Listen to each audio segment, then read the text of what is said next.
ఈనాటి సంగీత విభావరి ఎంతో వీణుల విందుగా కొనసాగింది. ఇప్పుడు ఈ విరామానంతర ప్రధానాంశం శంకరాభరణం. నాదోపాసకులు శ్రీ శంకరాభరణం శంకరశాస్త్రి గారు ఏ రాగానికి తాము జీవం పోశారో, ఏ రాగాలాపంలో ఆబాల గోపాలాన్ని అలరింపజేశారో ఆ రాగం శంకరాభరణాన్ని ఆలపిస్తారు.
ఓంకారనాదానుసంధాన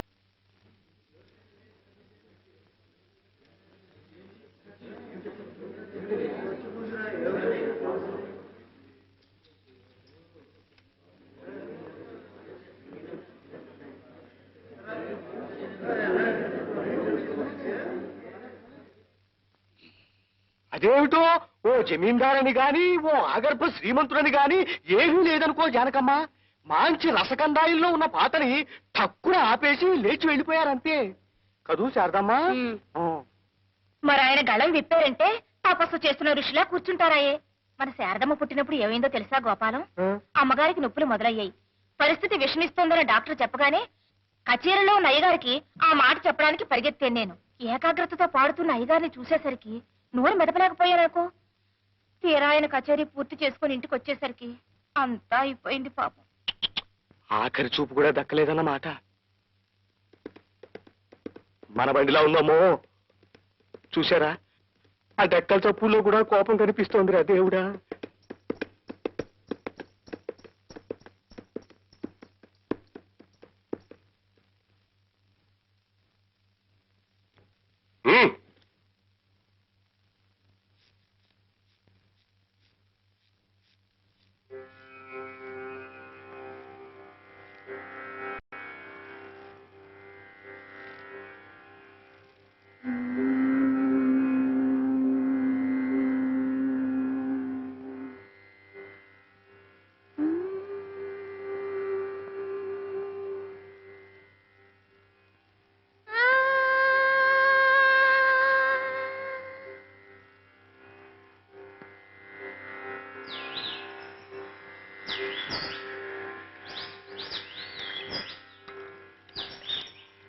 సరి గరి గపదప సారి గరి గపదప సరి గపదప గరి సరి గపదప గరి రి గపద సా ని దప రి గపద సా ని దప గపద పదప గపద పదప గపద ప గపద పదప గదప గపద పదప గపద పదప గపద ప గపద పదప గపద పదప గపద ప రి గప గప గరి గప గప గరి గప గ రి గప గప గరి గప గప గరి గప గ సరి గరి గప గపద పద రి సా సరి గరి గప గపద పద రి సా రి గప గపద పద సద స గరి రి గప గపద పద సద స గరి సరి రి గ గ ప ప రి రి గ గ ప ప గ గ గ గ ప ప గ గ స స ప ప గ గ స స రి రి సా రి సా రి సా.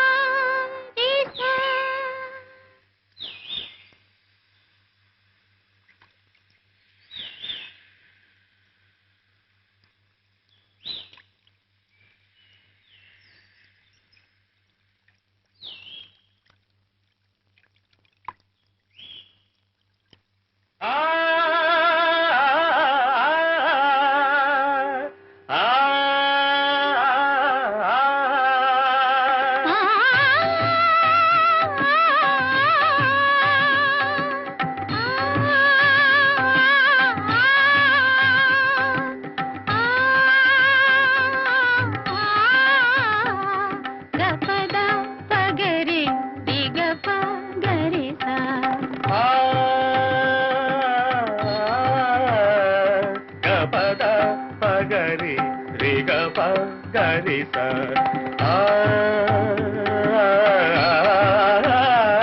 దసరి పద స గ పద రి గ ప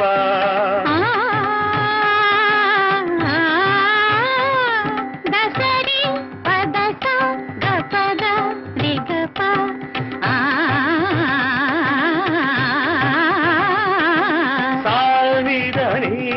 పద పగ పద ప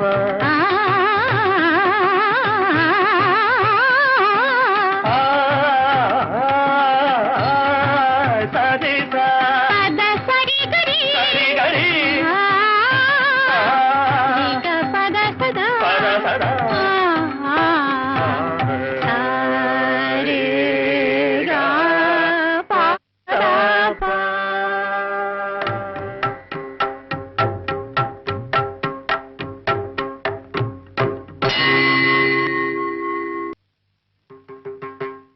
గోపాలం, ఇదేమన్నా న్యాయంగా ఉందా? ఉందా అంటున్నాను. నా మధ్యలో మోసుకొస్తుంటే న్యాయంగా ఉందా అంటారేమిటండి? అది కాదయ్యా, ఈయనొచ్చి ప్రోగ్రామ్ విషయమై నిన్ను కలిస్తే క్యాన్సిల్ చేసుకోమన్నావుటేమిటి? నీ కూతుకోటి నా హేళితే వెళ్ళి పర్వాలేదు.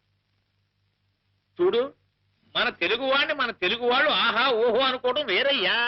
ఎక్కడో కన్నడ దేశస్తులు కన్నడ సంఘం తరపున వచ్చి మన వారి కచేరీ పెట్టి ఘనంగా సన్మానం చేస్తా ఉంటున్నారయ్యే. గజారోహణం, మంత్రి గారి చేత గండపెండేల బహుకరణం పెద్ద ఎత్తున ಏರ್ಪಾಡು చేసుకున్నారయ్యಾ వాళ్ళు. ಹೌದು ಸ್ವಾಮಿ, ಶಂಕರ್ ಶಾಸ್ತ್ರಿ ಅವರಿಗೆ ಭಾರಿ ವಿಜೃಂಭಣೆಯಿಂದ ಎಲ್ಲಾ ಏರ್ಪಾಡುಗಳು ಮಾಡಿದ್ದೇವೆ. ಅವ್ರ ಹೆಸರು ಹೇಳಿ ತುಂಬಾ ಟಿಕೆಟ್ಗಳು ಮಾರಿದ್ದೇವೆ. ಇವಾಗ ನೀವು ಕಚೇರಿ ಇಲ್ಲ ಅಂದ್ರೆ ನನ್ನ ಇಲ್ಲ ಅನ್ಸ್ಬಿಡ್ತಾರೆ ಸ್ವಾಮಿ. అదే తాను నా మాట ఆటాగిచ్చిన మహాప్రభు. నీవు మాట్లాడితే సుమ్మనిరు. విన్నావటయ్యా, కన్నడంలో ఎంత బాధపడుతున్నాడో పాపం. 600 అయినా సరే ఈ కచేరీ జరిగి తీరవలసిందే. ಅಷ್ಟೇ ಸ್ವಾಮಿ, ಅಷ್ಟೇ. ಶಂಕರ್ ಶಾಸ್ತ್ರಿ ಅವ್ರ ಕಚೇರಿ ನಡೆದು ಹೋದ್ರೆ ತುಂಬಾ. ಅಯ್ಯೋ ಮಧ್ಯದಲ್ಲಿ ನೀವು ಬಂದು ಮಾತಾಡಿ ಬೇಡ ಅಂತ ಹೇಳ್ತೀನಲ್ವಾ ಹೇಳಿದ್ರಿ ಸ್ವಾಮಿ. ನನಗೆ ಬಿಟ್ಟು ಬಿಡು. ನೀವು ಕೂತ್ಕೊಳ್ರಿ. ಆಯ್ತು. కూత్కోండి. ఏవయ్యా, వీడి పాడు జనం వినే అదృష్టం లేకుండా చేద్దామనా మీ ఉద్దేశం ఏమిటి? నన్ను అడుగుతారేమండి? మీరిద్దరూ శివకేశవులాగా మంచి స్నేహితులు కదా, అయ్యగారినే అడగండి ఆ మాట. అడుగుతానయ్యా, అడగడం ఏమిటి? కడిగేస్తాను. 10 మద్దతులు చేసిన వాడినైనా సరే వాడి కళ్ళలో సూటిగా చూసి నేరం ఒప్పించేస్తాను. వీడంటే నాకేమైనా భయం అనుకుంటున్నావేమో. ఉన్నాడా లోపల? ఆ పగ్గదిలోనే ఉన్నారు. నీ మొహం అంట చెప్పమయ్యా ఆ మాట. నా మాట వినుంటాడటవా? ఏమిట్రా మాధవ, ఏమిటెవరినో కొట్టేస్తాను జరిగేస్తానంటున్నావు? మీ బరదనరా, బజార్లో ఎక్కడ కూరగాయలు లేనట్టు 3 రూపాయలు తీసుకెళ్ళి 1 కిలో వంకాయలు తెచ్చింది. వంకాయలు. ఈ సంగతి గోపాలమే చెప్తున్నాను. ఏమో గోపాలం? ಏನ್ ಸ್ವಾಮಿ, ಕಚೇರಿ ವಿಷಯ ಮಾತಾಡೋದ್ ಬಿಟ್ಟು ವಂಕಾಯಿ ಗಿಂಕಾಯಿ ಅಂತ ಹೇಳ್ತಿದ್ದೀರಲ್ಲ. ನಿನಗೆ ಅವರ ವಿಷಯ ಗೊತ್ತಿರಲಿ. ಮೊದಲೇ ಕಚೇರಿ ವಿಷಯ ಹೇಳಿದ್ರಿ పట్టు. పిచ్చిని తెచ్చిందే అనుకో, అన్ని వంకాయలే తేవాలా? ఇది ఏమైనా బాగుందా? వీరు కన్నడ సంఘ సెక్రటరీ పాపం. ఇప్పుడు వంకాయలు తెచ్చిందే అనుకో, నాడిగా ఉండాలా? అన్ని పుచ్చులే. వీరు నీ కచేరీ పెట్టించి ఇప్పుడు పుచ్చులైనా గుత్తు వంకాయ వేయమన్నాను. మరి వేసి ఏడ్చిందా? మామూలు అలా వేసి తగలబెట్టింది. వీరు గండ పెండేరు. అమ్మాయి శారదా, లోపల పెట్టమ్మా. రే ఇదిగో, నేను చెప్పిన మాట సరిగ్గా వినిపించుకుంటావా లేదా? ఏమిట్రా నువ్వు చెప్పేది? కాసేపు ఇదంటావు, కాసేపు అదంటావు, వంకాయలంటావు. అసలు నువ్వేమిటి చెప్పదలుచుకున్నది? చెప్పమంటావా? ಹೇಳಿ ಸ್ವಾಮಿ, ಹೇಳಿ ಸ್ವಾಮಿ, ಹೇಳಿ. వీరు కన్నడం సంఘ సెక్రటరీ. నీకు సన్మానం, గండపెండేరం, గజారోహణం జరిపించాలని అనుకుంటున్నారు. నువ్వు ఒప్పుకుంటావా? సంతోషిస్తాను. ఒప్పుకోకపోతే నా మీద ఒట్టే, నేను వస్తాను.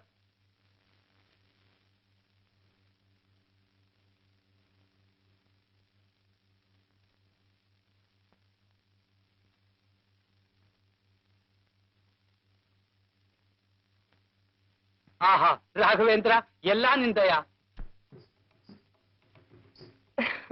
ఏ రత్నపాప, తులసి ఏమంటోంది? ఏమంటారండి బాబు గారు, తమరంటే పడి చచ్చిపోతుందంటే నమ్మండి. పొద్దస్తమానం తమరి గురించే కలవరంత మా పిచ్చి తల్లికి. మొన్నెప్పుడో రోడ్డు మీద కనిపించారట. ఆ రోజు రాత్రి సగం నిద్రలో లేచొచ్చి నా మనసు మీద పడుకుని ఏం చేసిందంటే చెప్పాడు. ఎలా చెప్పనబ్బా, అప్పటికి నేనే మీ అమ్మని జమీందారు బాబు కాను అని చెబుతూనే ఉన్నా. అయినా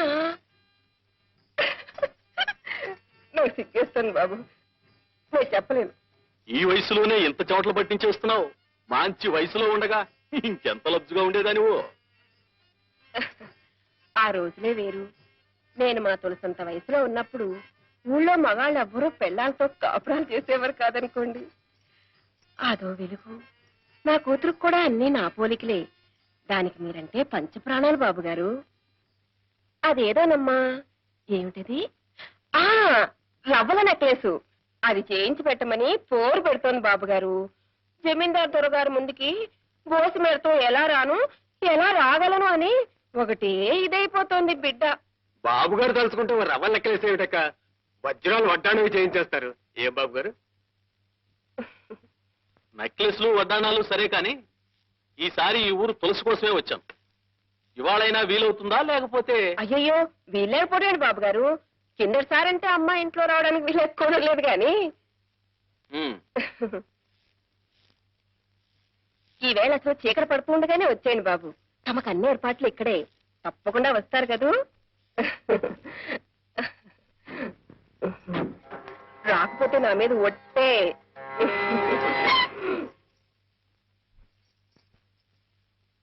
బాగుందమ్మా, చాలా బాగుంది. నేనెక్కడ ఆ జమీందారుని ఎలా కట్టుకోవాలా అని తహతాలాడిపోతుంటే నువ్వు ఇక్కడి తంబూరాలు బొంగరాలు బాగు చేస్తూ కూర్చున్నావు. చూడు, మట్టి దేవుళ్ళని మామూలు మనుషుల్ని నమ్ముకుంటే మనకి మిగిలేది బూడిదే. బోలె డబ్బు పోసి మీకు ఆటా పాటా నేర్పించింది ఇలాంటి మహారాజుని నచ్చేత్తులో పెట్టుకుంటావనే వెరి తల్లి. అసలు పురోహితుడికి నత్తి, మనకి భక్తి ఉండకూడదు, తెలిసిందామా? చూడు, చీకటి పడే వేళకి బాబుగారు వస్తారు. కాదంటే గుమ్మంలోకి వచ్చిన లక్ష్మీదేవి పక్కకు వెళ్ళిపోతుంది. ఇలాంటి మహారాజు చూపు నీ మీద పడాలనే ఎంతమంది నీకోసం ఎగబడుతున్నా ఇన్నాళ్ళు నిన్ను తెరచాటం దాచించాను. చూడమ్మా, ఎంచక్కా వెన్నపూస రాసుకుని తలస్నానం చేసి వస్తే ఫోల్డర్ వేసి పట్టు చీర కడతాను. ఏమ్మా, నా మాట వినాలి. నా బంగారు తల్లి కదా, వెళ్ళమ్మా. దాన్ని ప్రతిలాడతావేంటక్క? రాత్రి జమీందారు గారి మాటకి సరే అంటే సరే సరే. తిక్క వేషాలు వేసిందో ఏ కీలుకి ఆ కీలు విరిచేసి బయట పారేస్తానంతే.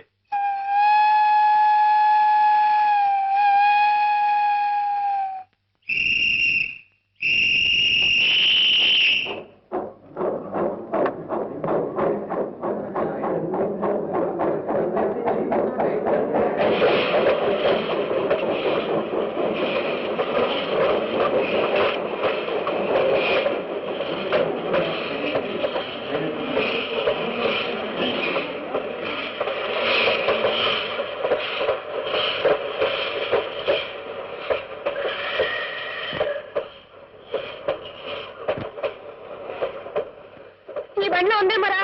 ఈ బండిలోనా? నీ బొంద. ఆ బండిలో వెళ్ళిపోయింది. బాగా చెప్తాను.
సన్మానగలే నా బండి దిగండి. సౌఖ్యం, సౌఖ్యం. గొత్తిల్ల శాస్త్రి గారు ఈ పెట్టిలోనే ఉన్నారు. ఈ పెట్టిలోనే.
అమ్మా బేబీ, నీకోసం తిరగని ఊరు లేదు, వెతకని పేట లేదు.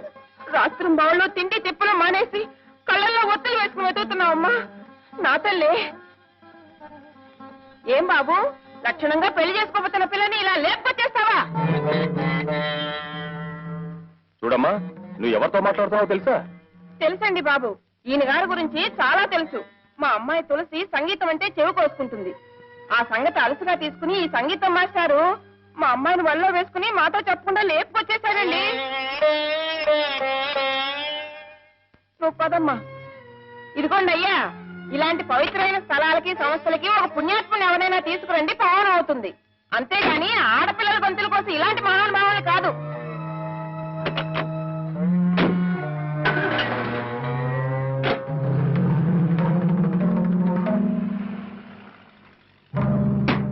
కోర్టుకు టైం అవుతూ ఉంది. నీ కేసు ఏమిటో త్వరగా వివరించు నాయన. మా నాన్నండి, ఆయనకి 2 భార్యలండి. నేను పెద్ద భార్య కొడుకునండి. మా అమ్మగారు పోయారండి. అయ్యో పాపం. ఇప్పుడండి మా నాన్న తన 2వ భార్య కొడుక్కి ఆస్తి అంతా రాసేద్దాం అనుకుంటున్నాడండి. ఏమండి అమ్మా ఒకసారిలో వస్తారు? వస్తానమ్మా. నిన్ను కాదు నన్ను. అవతల పనిలో ఉన్నాను. ఏమిటి ఇది నిజమేనా అంట? ఏమిటి? నమ్మబుద్ధి కాలేదనుకోండి. అన్నయ్య గారు ఆ తులసిని వెంటేసుకుని ఊళ్ళమ్మడి తిరుగుతున్నారట. అంతవరకు నిజమే. అంతకు మించి నువ్వేమన్నా అబద్ధం. సరేనా? అది కాదండి, ఊళ్ళో అందరూ చెవులు కొరుక్కుంటున్నారు అనుకోండి. కొరుక్కోమను. చెవులేం కర్మ, ముక్కు నోరు కాళ్ళు చేతులు అన్ని కొరుక్కు తినమను. అది కాదు. నేను అవతల పార్టీతో మాట్లాడుతున్నాను. నన్ను డిస్టర్బ్ చేయకు. Don't disturb me. ఏమంటావయ్యా? మీ అమ్మగారికి 2 మొగుళ్ళు, మీ నాన్నగారు పోయారు. కాదండి, మా నాన్నగారికి 2 భార్యలు, మా అమ్మగారు పోయారు. ఓ ఏమండి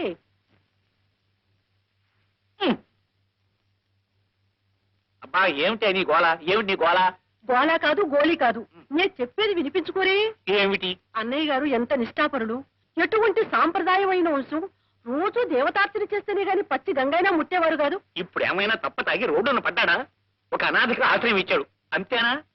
పాయింట్ని నీ పాపిళ్ళగా అష్టవంకలు చెప్ప. అది కాదండి. అబ్బా, అవతల పార్టీ.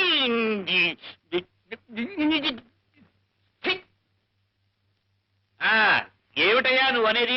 నీకు 2 భార్యలు, మొదటి భార్య పోయింది. కాదండి, నేను పోయాను. నమస్కారం, వెళ్ళొస్తా. ఇది ఎవరు పోలేదు. రాలేదు. వద్దండి బాబు, వద్దండి. అది కాదండి, అన్నయ్య గారు వారి పెద్దలు నిప్పు కడిగేంత ఆచారవంతులు కదా. మరి ఈయనలా వెళ్ళింది, పార్టీ బజార్కి వెళ్ళింది. నీ పాయింట్ ఏమిటి? తులసికి ఆయన ఆశ్రయం ఇచ్చాడు, అంతేనా? సంగీతం అంటే ఇద్దరికి ప్రాణం గనక ఆయన పని చేశాడు, తప్ప రేపొద్దున ఏదైనా ఒక ఆడ పార్టీ ఇక్కడికి వచ్చి నాతో కూర్చుని మాట్లాడుతూ ఉంటుంది. నిన్ను విడిచిపెట్టే చేసి ఆ పార్టీ వెంబడి నేను పోయినట్టేనా? కులం ఏదైనా తులసి నిజంగా తులసి మొక్కంత పవిత్రురాలు. ఆ వినయము, విధేయత, నమ్రత, ఆ భక్తి ఇంకెవ్వరికి రావు.